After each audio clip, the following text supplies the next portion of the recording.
अब आपको मैं अपनी ट्रांसलेशन दिखाता हूँ। मैंने करवाई है, किसी एजेंसी से करवाई थी। तो मैं आपको दिखाता हूँ ताकि आपको इजी रहे कि ट्रांसलेशन कैसे करनी। जो ख़ुद करना चाहते हैं उनके लिए भी एक टेम्पलेट सा मिल जाएगा, आइडिया सा रफ सा आइडिया हो जाएगा कि कैसे ट्रांसलेट करवानी है। अस्सलाम वालेकुम गाइस, कैसे आप सब? उम्मीद है ठीक ठाक होंगे। अल्हम्दुलिल्लाह मैं भी ठीक ठाक हूँ। टाइटल और थंबनेल से आपने देख लिया है कि आज की वीडियो जो बनेगी वो डॉक्यूमेंट ट्रांसलेशन के हवाले से बनेगी। और इसमें मैं आपको बताऊंगा कि कौन कौन से डॉक्यूमेंट्स ट्रांसलेट करने और कैसे करने।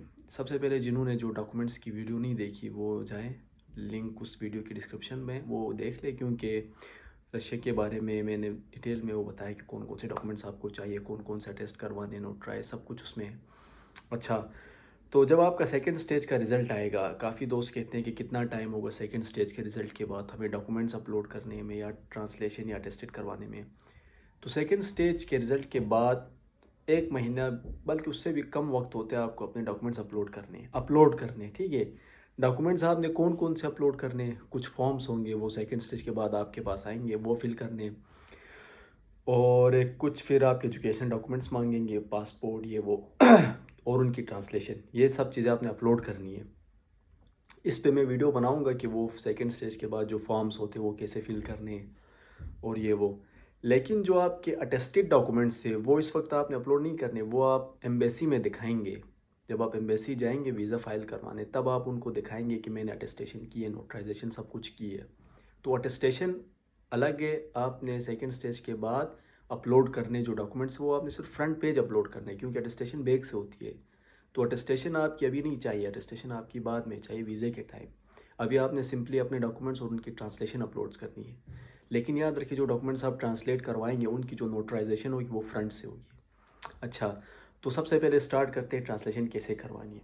पहला ऑप्शन तो ये है कि आप सिंपली किसी एजेंसी वाले या ट्रांसलेटर वाले के पास जाएं, वो आपको आपके डॉक्यूमेंट्स ट्रांसलेट कर देगा और आपसे में भी 10,000 तक ले जाएगा। आपने सिंपल अपनी डिग्री, ट्रांसक्रिप्ट, पासपोर्ट और मेडिकल सर्टिफिकेट, ये 4 चीज़ें आपने ट्रांसलेट करवानी है। जो स्टूडेंट्स बैचलर्स में जिन्होंने अप्लाई किया वो फिर अपनी एफएससी की डिग्री और सर्टिफिकेट, मैट्रिक की डिग्री और सर्टिफिकेट, पासपोर्ट और मेडिकल सर्टिफिकेट, ये आपने ट्रांसलेट करने हैं। तो पहला ऑप्शन तो ये है कि आप किसी को पैसे दे, वो ट्रांसलेट कर देगा। दूसरा ऑप्शन, जो स्टूडेंट्स कहते हैं कि नहीं मैं खुद कर लूँगा ट्रांसलेशन, कोई मुश्किल नहीं है, तो वो क्या करें, सबसे पहले आपकी जो डिग्री या ट्रांसक्रिप्ट जो भी है उसका जो सा टेम्पलेट है उसको क्रिएट करें एमएस वर्ड में। उसके बाद गूगल का इस्तेमाल करें, जो जो टर्म्स इंग्लिश में लिखी हैं उनको गूगल में कॉपी करके उन्हें ट्रांसलेट करें रशियन में। देन वहाँ से लाए, दोबारा इस टेम्पलेट में पेस्ट कर दें। लेकिन इसमें काफ़ी टाइम कंज्यूमिंग है और गलतियों के भी बहुत चांसेस हैं। अगर आप गलती से कुछ कर लेते हैं, गलती आपसे हो जाती है तो इशू होगा बाद में। खैर वो ईमेल भी कर देते हैं कि आपकी ये ट्रांसलेशन सही नहीं है, तो ये वो। खैर, अब आपको मैं अपनी ट्रांसलेशन दिखाता हूँ। मैंने करवाई है, किसी एजेंसी से करवाई थी। तो मैं आपको दिखाता हूँ ताकि आपको इजी रहे कि ट्रांसलेशन कैसे करनी। जो ख़ुद करना चाहते हैं उनके लिए भी एक टेम्पलेट सा मिल जाएगा, आइडिया सा रफ सा आइडिया हो जाएगा कि कैसे ट्रांसलेट करवानी है। तो सबसे पहले मैं आपको अपनी दिखाता हूँ डिग्री।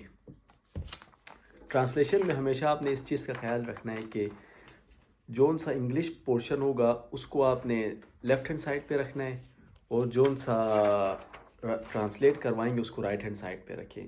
जिस लाइन पे इंग्लिश है वहीं रशियन में सामने होना चाहिए ताकि इजी रहे उनको समझने में, ठीक है। तो डिग्री देखिए, डिग्री का जो मेरा टेम्पलेट था सेम एज इट इज़, उसको मैंने ट्रांसलेट करवाया है रशियन में। तो ऐसा ही है, इस तरह करना है।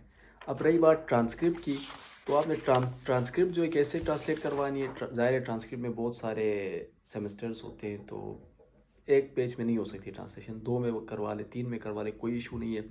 लेकिन ट्रांसलेशन ऐसे करवानी है कि एक साइड पे आपने अपनी डिटेल्स रखनी है फर्स्ट सेमेस्टर की, जैसे मैंने यहाँ रखी है फर्स्ट सेमेस्टर की।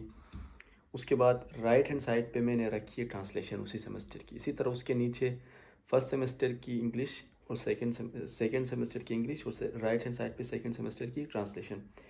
इसी तरह आपने ट्रांसलेट करते जाना है, और 3 पेज में मेरी ट्रांसक्रिप्ट जो ट्रांसलेट हुई थी।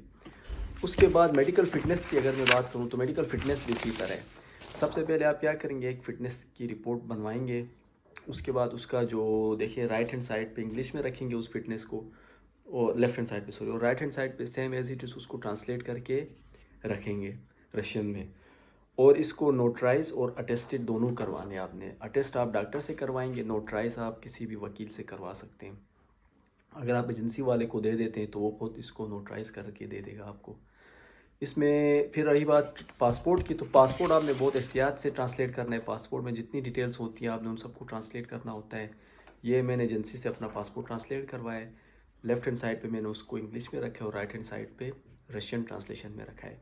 अगर आपको लगता है कि आप ऐसा टेम्पलेट जो है ख़ुद क्रिएट कर सकते हैं तो नॉट बैड, टाइम लगेगा लेकिन आप खुद कर सकते हैं।